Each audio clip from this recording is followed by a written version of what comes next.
안녕하십니까. 김상범의 풍수이야기의 김상범입니다. 지난 시간에는 음량의 개념과 오행의 개념에 대해서 알아보았습니다. 오늘은 오행을 좀 더 구체적으로 알아보는 시간을 가져서 오행의 배속과 상생, 상극에 대해서 알아보도록 하겠습니다.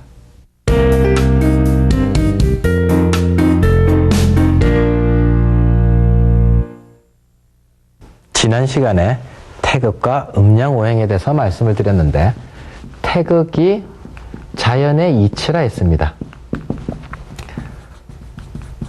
그리고 그 자연의 이치를 분석을 하고자 했던 것이 하나는 양이고 그 다음 음기운으로 분석을 했고 그 다음 이것이 하나는 목기운이요 화기운이요 그 다음 음기운을 또 나누면 금과 수기운, 그래서 이 두 개의 기운을 윤활 조절 역할을 하는 매개체가 토의 기운이라 했습니다.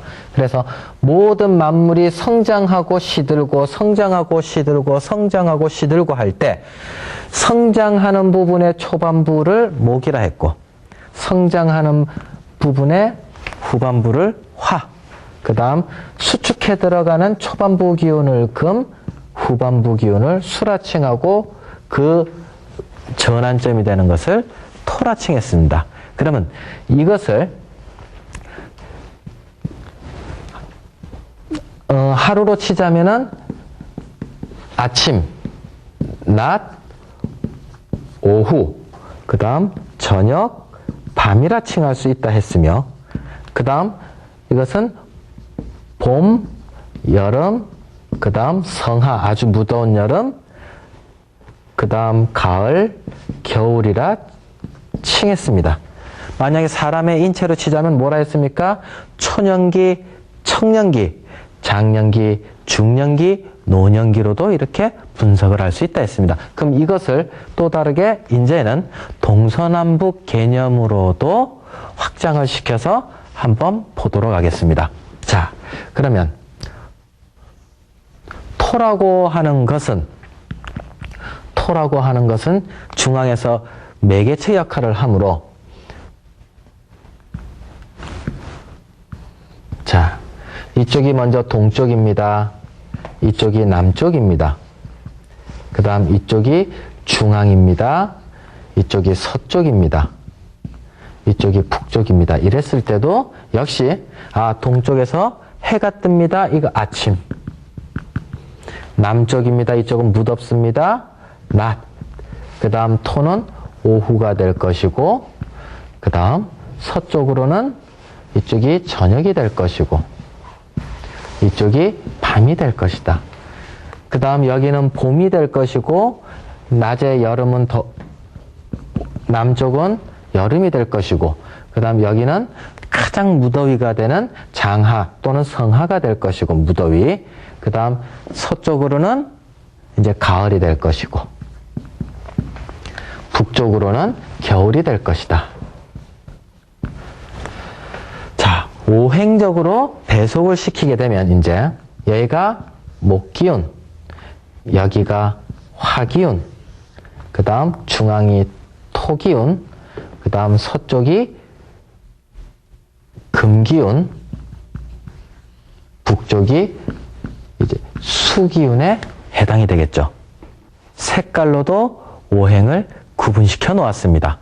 자, 목쪽으로는 푸른색.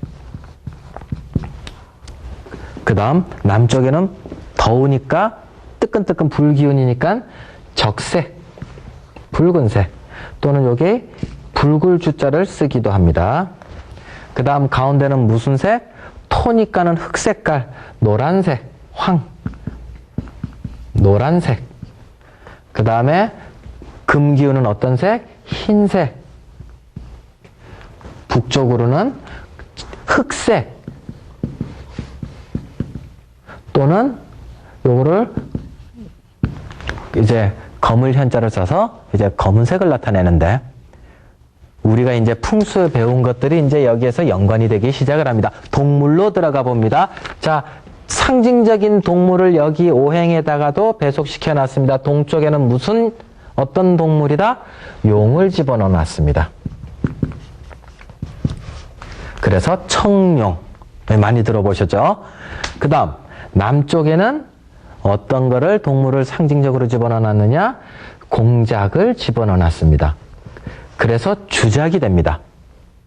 그 다음 가운데는 개를 집어넣어 놨고요. 그 다음 서쪽에는 호랑이를 집어넣어 놓습니다. 그리고 이 북쪽에는 어떤 동물을 상징적으로 집어넣어 놓았다? 거북이를 집어넣어서 현무라칭한 겁니다. 자, 그럼 이게 뭡니까? 바로 사신사를 의미하는 것입니다. 자, 청룡, 주작, 백호, 현무. 가운데 이 자리 뭐였습니까?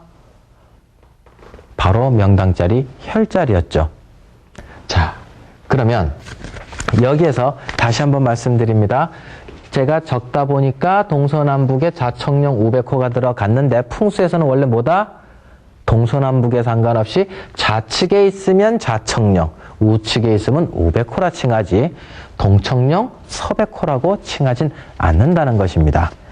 자, 그 다음 숫자로도 여기에는 동쪽은 38, 그 다음 남쪽으로는 27, 그 다음 중앙에는 5와 10, 그 다음 금쪽으로는 4와 9, 그 다음 겨울에는 1과 6이라는 숫자를 배치시켰는데 이런 숫자들은 풍수에서 어디에서 많이 엿볼 수 있느냐? 우리 장날 쓰죠. 5일장 장날이 쓰죠. 그러면 그것이 그 마을은 오행적으로 어떠한 마을이라서 우리 마을은 목의 마을이 있다 그러면 그 장은 38장이 되는 경우가 많더라. 우리 마을은 금의 기운의 성질이 많아서 우리 장익날이 있을 때는 4구장이 하는 게 맞더라.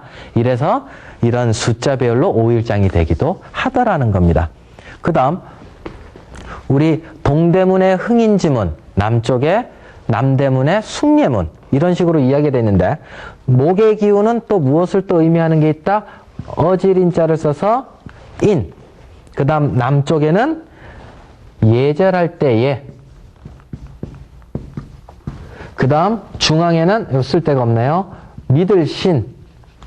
그 다음 서쪽에는 의로울 의. 그 다음 북쪽에는 지혜 지자를 써서 이렇게 5가지로 또 구분을 하기도 하는데 이 글자에 맞춰서 다 또 뭐가 만들어지느냐? 동대문 쪽에 흥인지문인. 그 다음 남쪽에는 숭례문례. 그 다음 토는 뭐다? 종로이가 있는 보신각 믿을신. 그 다음 서쪽에는 서대문, 다른 말로 돈의문의. 그 다음 북쪽에는 북문, 홍지문 지자를 써가지고 이렇게 오행을 우리 건축물들의 이름에까지도 하나씩 다 사용을 했다는 것입니다. 자, 그러면 이러한 이 오행이 경복궁, 궁궐에 어떤 상황으로 들어가 있는가 한번 보도록 하겠습니다. 자, 특히 이 경복궁 궁궐에 가면 이런 것들이 참 많이 보여지게 되는데, 자, 먼저 북쪽에서 남쪽으로 경복궁이 향하고 있습니다. 경복궁이 이제 근정전입니다. 예, 근정전. 근정전은 뭐 하는 곳이냐? 앞에 조정신료들이 일렬로 쫙 서가지고 이제 딱 이제 홀대를 들고 이제 이러고 딱 이제 정식적인 정치, 정식적인 의례 행사를 하는 곳이 근정전입니다. 제일 큽니다. 제일 큰 건물이에요. 그래서 여기에 이제 계단들이 쭉 있습니다. 요걸 돌라서. 계단들이 있고, 그 다음 여기에 이제 석상들이 이제 요러고 딱 있어요. 2개씩. 석상들이 2개씩 있고, 그 다음 경복궁을 둘러싸고 있는 이제 큰, 이제 담들이 있겠죠. 그럼 여기에 무슨 담이 있습니까? 바깥과 구분하는 거. 얘가 그대로 광화문이에요. 광화문. 자, 그럼 광화문이다. 그 다음 이쪽에는 또 하나 문이 있습니다. 이쪽에도 문이 하나 있습니다. 여기가 무슨 문이다? 건춘문입니다. 건춘문. 동쪽이니까 뭘 이야기하고 있다? 봄춘자를 쓴 거고요. 그 다음 여기에는 뭘 사용하고 있다? 영추문. 여기서 한자를 써드릴게요. 영추문. 가을 추자를 썼습니다. 영추문. 서쪽이니까는 가을 추자를 쓴 거예요. 그 다음 남쪽에 광화문. 빛광자를 써서 화의 기운을 나타내고 있습니다. 자, 그 다음 여기에도 나중에 말씀을 드릴 겁니다. 자, 사진을 한번 보도록 하겠습니다. 자, 경복궁을 다른 말로 북궐이라고도 이야기합니다. 창경궁, 창덕궁을 합해서 동쪽에 있는 궁궐이다 해서 동궐이라고 하는 반면에 경복궁은 북궐이라고 이야기합니다. 이건 고종 때 이제 그려진 그림을 가지고 지금 열심히 경복궁은 보건공사를 하고 있는 중인데, 자, 북쪽이 어디냐? 이 부분이 북쪽입니다. 북쪽에서 남쪽으로 이렇게 내려와 있는 거예요. 약간 사진이 이제 안내도가 이제 기울어져 있죠. 그럼 북쪽, 그 다음 쭉 내려오면서 여기가 남쪽, 그 다음 이쪽이 동쪽, 이쪽이 서쪽이 됩니다. 그럼 근정전은 어디에 있느냐? 근정전이 이 건물이 근정전입니다. 그리고 앞에 마당에 조정신료들이 쭉 서 있는 거예요. 그럼 그 뒤에 이 부분이 이제 사정전. 앉아서 이제 신료들하고 같이 이야기들을 하는 곳이고요. 그 다음 여기가 경회로. 그 다음 여기가 향원정. 자, 그러면 이 근정전의 앞쪽에 있는 이 부분이 광화문입니다. 광화문이요.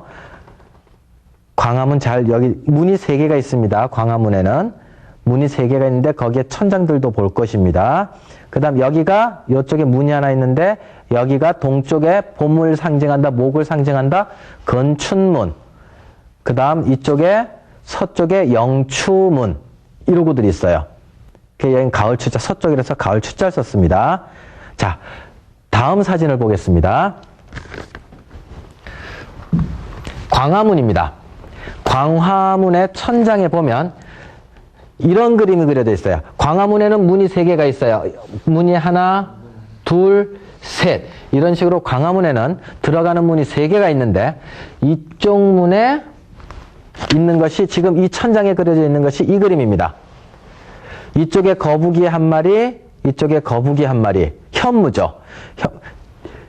궁궐 뒤에는 궁문이 없기 때문에 앞쪽에다가 이제 현무 그림을 갖다 놓았습니다. 광화문 앞에다가. 원래는 이제 뒤에 있으면 제일 바람직한데.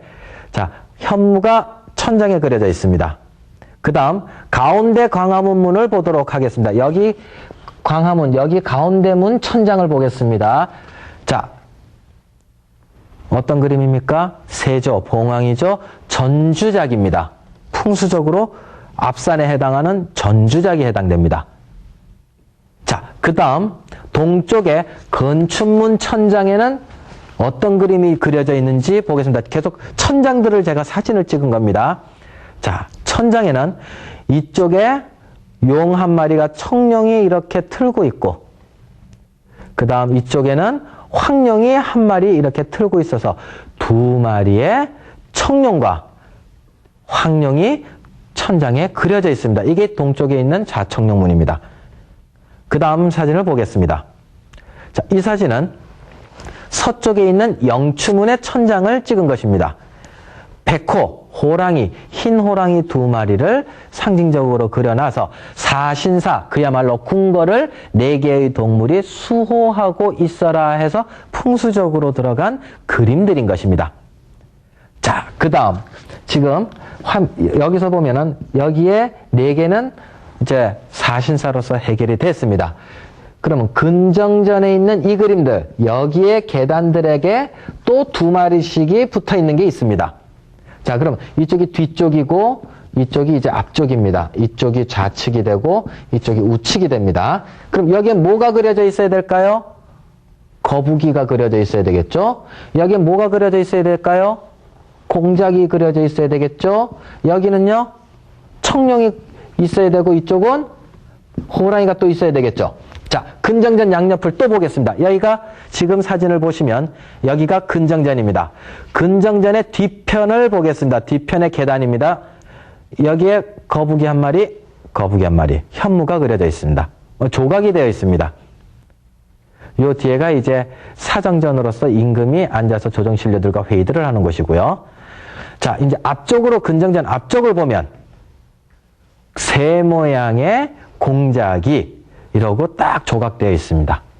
그 다음 좌측으로 가서 계단을 보면 다음 청룡이 꿈틀거리고 있는 이런 모양의 청룡 사진이 있게 되고 서쪽으로 가서 우측의 우백호는 돌계단에 또 이런 호랑이 모습의 그림이 조각들이 되어 있는 것입니다. 그러면 그런 주변의 사신사, 겉의 사신사의 호의를 받고 안의 사신사의 호의를 받아서 임금은 그 안에서 있었다는 얘기예요. 그죠? 자, 다음 사진을 보겠습니다. 근정전 안에입니다. 근정전 안에 우리가 그야말로 이야기하는 용상입니다. 용상 뒤에 1월 오봉병이라고 하는 병풍인데 1월 해와 달 음양입니다. 그 다음 5개의 봉우리가 있습니다. 오행의 기운을 모두 다 음양의 기운도 갖추었고 오행의 기운도 갖추었고 그 다음 이쪽 산이 자청룡산, 이쪽 산이 우백호산, 그 다음 가운데 골짜기에서는 물이 흘러 들어오는 그 가운데 명당 자리에 앉아서 내가 정치를 하겠다라고 해서 용상 뒤에 이런 병풍을 쳐놓고 정치를 했던 것입니다. 자, 그럼 우리도 집에 뒤에 뭐 다른 그림보다도 또 저런 1월 오봉병이라는 병풍을 치고 있으면 그 앉은 자리, 그 소파 자체가 바로 명당 자리가 되지 않을까 싶습니다. 자, 그러면은 우리가 이 오행 조금 외우실 것들이 많겠죠. 그죠? 한눈엔 다 안 들어오실 거예요. 그렇지만 조금씩 눈 익히기를 하시면서 여기 풍수와 관련된 것들을 접목시켜 보시면은 재미있으리라 생각이 들겠습니다.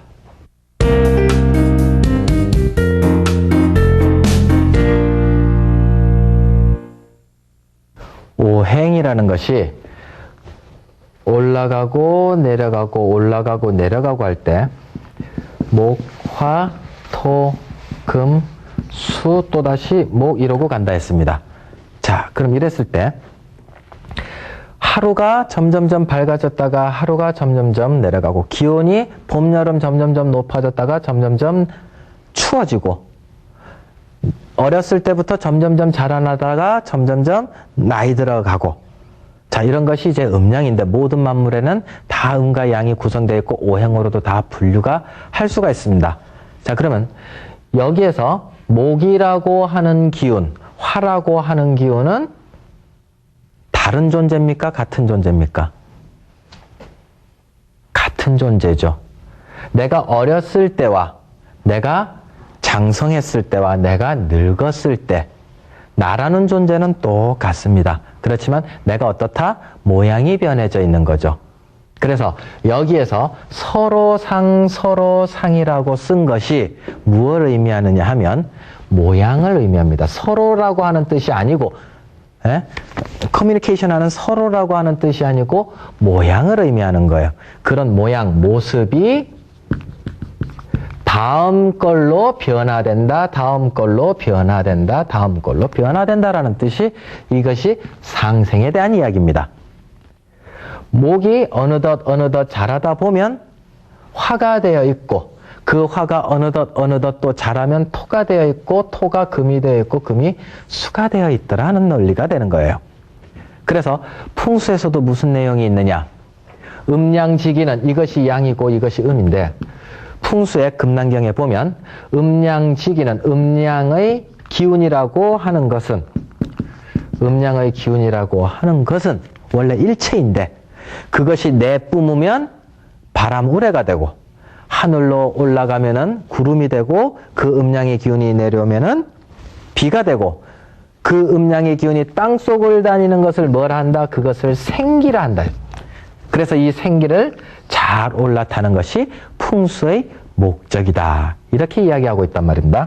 자, 그러면 여기서 우리가 한국에서 살면서 이 소리 무척 들어보셨을 거야.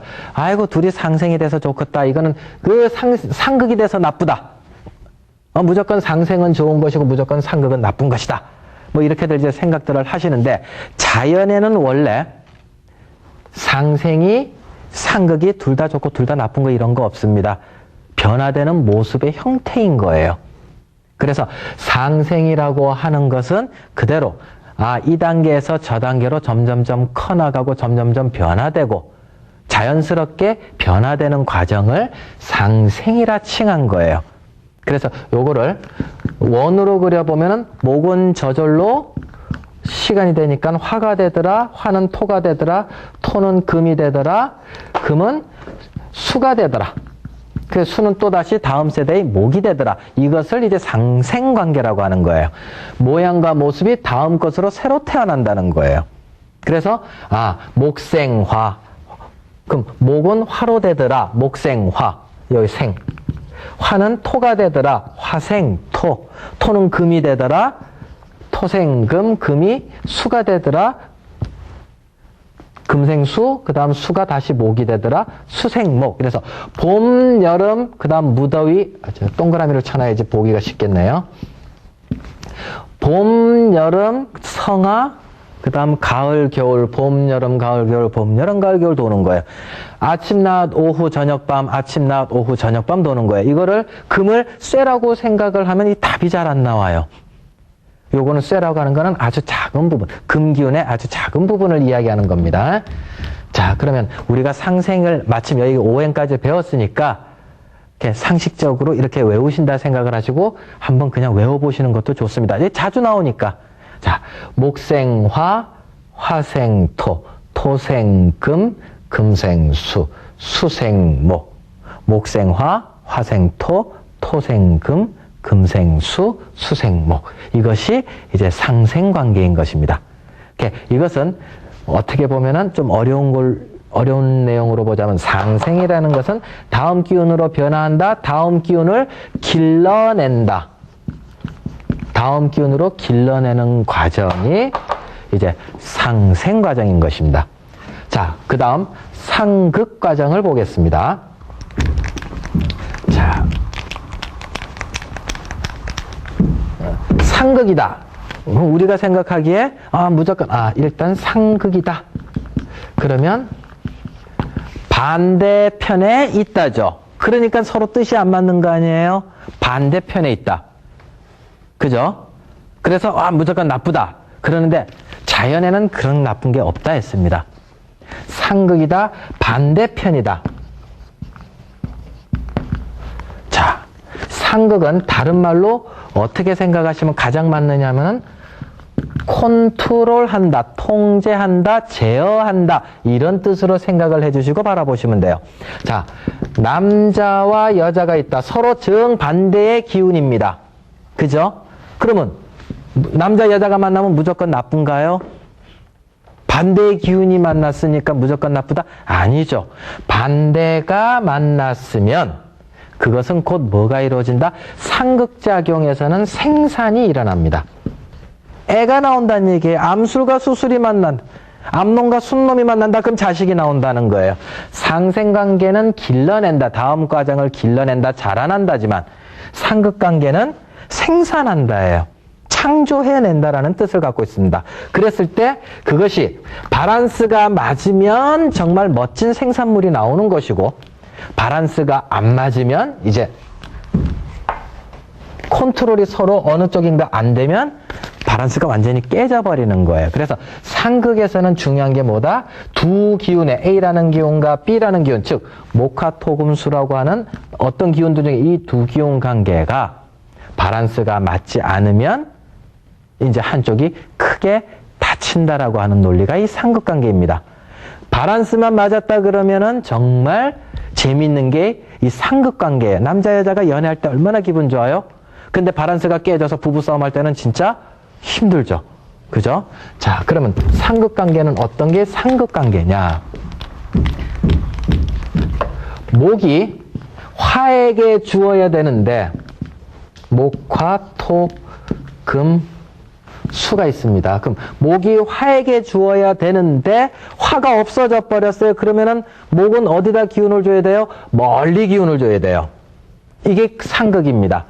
그래서 목이 토를 극한다. 목이 토에게 기운을 강하게 준답니다. 멀리 날려주려니까 가깝게 주면 공을 이렇게 주면 되는데, 투수가 포수에게 공을 살짝 주면 되는데 멀리 기운을 줘야 되니까 어떻게 돼요? 받아라 그러고 멀리 줘야 되죠.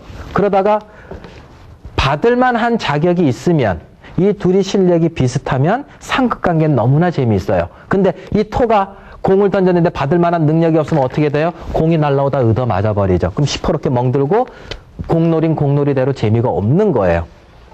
그래서 바란스가 맞을 땐 상극이 너무나 좋은 관계고요. 바란스가 맞지 않을 때는 상극이 참 위험한 관계다. 그 다음 토는 금에게 기운을 줘야 되는데 금이 없어지면은 이제 수까지 기운이 멀리 날라주게 되는 거예요. 그랬을 때 수가 잘 받으면 공놀이가 재미있는 거고, 수가 바란스가 깨져서 잘 안 맞으면 수는 한 방 얻어맞게 되는 관계가 되는 겁니다. 또 수는 목을 건너서 화에게 기운을 주려고 하고요. 강하게 주려고 하고, 화는 금에게 기운을 강하게 주려고 하고, 금은 또 하나를 거쳐서 목에게 강한 기운을 주려고 하는 것이, 이런 관계, 별표가 만들어지는 관계가 상극관계인 것입니다. 자, 이 상극관계 정리해 봅니다. 목극토, 토는 어디에게? 수에게 줍니다. 수를 극한다. 그 다음 수는 하나를 건너서 화를 극한다. 화는 금을 극한다. 금은 뭐를 극한다? 마지막으로